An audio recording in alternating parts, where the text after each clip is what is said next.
The fourth planet belonged to a businessman. This man was so much occupied that he did not even raise his head at the little prince's arrival. "Good morning," the little prince said to him. Your cigarette has gone out." 3 and 2 make 5. 5 and 7 make 12. 12 and 3 make 15. Good morning. 15 and 7 make 22. 22 and 6 make 28. I haven't enough time to light it again. 26 and 5 make 31. Phew, then that makes 501,622,731. 500 million what? Asked the little prince. Are you still there? 501 million. Well, I can't stop. I have so much to do. I am concerned with matters of consequence.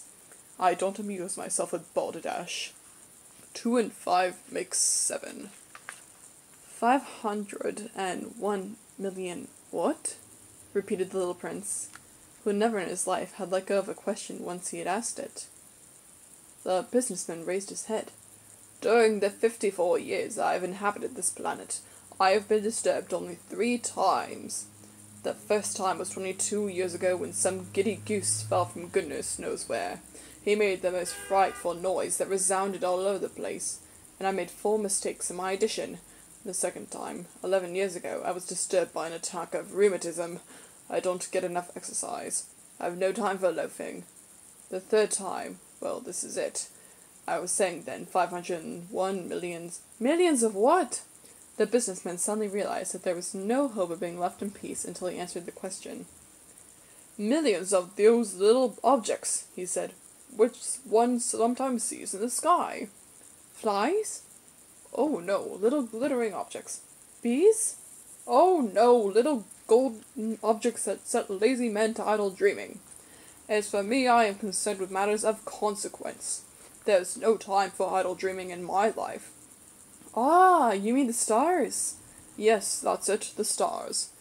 And what do you do with 500 millions of stars? 501,622,731. I am concerned with matters of consequence. I am accurate. And what do you do with these stars? What I do with them? Yeah. Nothing. I own them. You own the stars? Yes. But I've already seen one king who... Kings do not own. They reign over. It is a very different matter. And what good does it do you to own the stars? It does me the good of making me rich. And what good does it do you to be rich? It makes it possible for me to buy more stars if any are discovered. This man, the little prince said to himself, reasons a little bit like my poor Tippler. Nevertheless, he still had more questions. How is it possible for one to own the stars? To whom do they belong? The business retorted, peevishly. I don't know. To nobody. Then they belong to me, because I was the first person to think of it. Is that all that is necessary? Certainly. When you find a diamond that belongs to nobody, it is yours. When you discover an island that belongs to nobody, it is yours. When you get an idea before anyone else, you take out a patent on it. It is yours. So with me. I own the stars because nobody else before me has ever thought of owning them.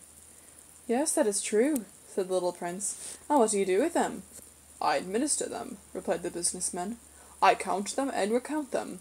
It is difficult, but I am a man who is naturally interested in matters of consequence. The little prince was still not satisfied. If I owned a silk scarf, he said, I could put it around my neck and take it away with me. If I owned a flower, I could pluck that flower and take it away with me. But you cannot pluck the stars from heaven. No, but I can put them in the bank.